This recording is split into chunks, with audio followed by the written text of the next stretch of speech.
Hello viewers, in this video, I am going to cover developer menu. Let's begin. There are 6 sections. First section is code. Second section is add-ins. Third section is controls. Fourth section is mapping. Fifth section is protect. Sixth section is templates. Let's begin with first section. That is code. We can write Visual Basics code. We can view list of macros. Record macro. Pause recording. Macro security. Opens macro settings under File menu, Options and Trust Center. Next section is add-ins. We can insert add-ins, manage Word add-ins, and manage available COM add-ins, which is also available in add-ins section in Insert menu. Next section is controls.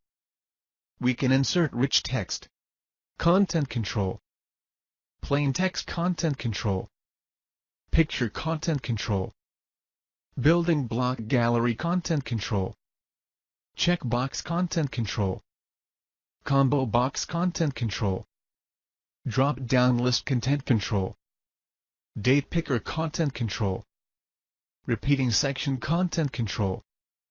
Under Legacy Tools, we have Legacy Forms and Activex Controls. Under Legacy Forms, we can add text form field, checkbox form field, drop-down form field, insert frame, form field shading, and reset form fields.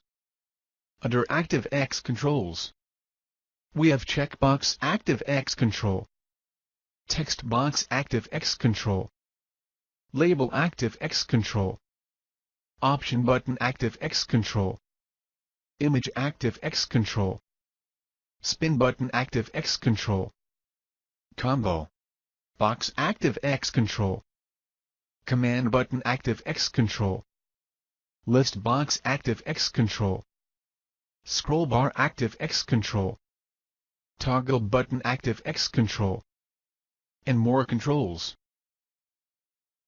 We can turn on or off design mode, view or modify properties for selected control. Under group, we can group or ungroup text range. Next section is mapping. Under XML mapping pane, we can see XML data stored in document and create controls that are linked to it. Next section is Protect, which is also available under Protect section of Review menu. Protect section contains block authors and restrict editing. Next section is Templates. We can view or change the attached document template and manage global templates and add-ins. I hope you enjoyed the video. You can buy ebook on Microsoft Word interview questions from the Amazon link given in the description below. Please like this video, click on subscribe button and hit the bell icon so that you won't miss any video updates. Thanks for watching this video.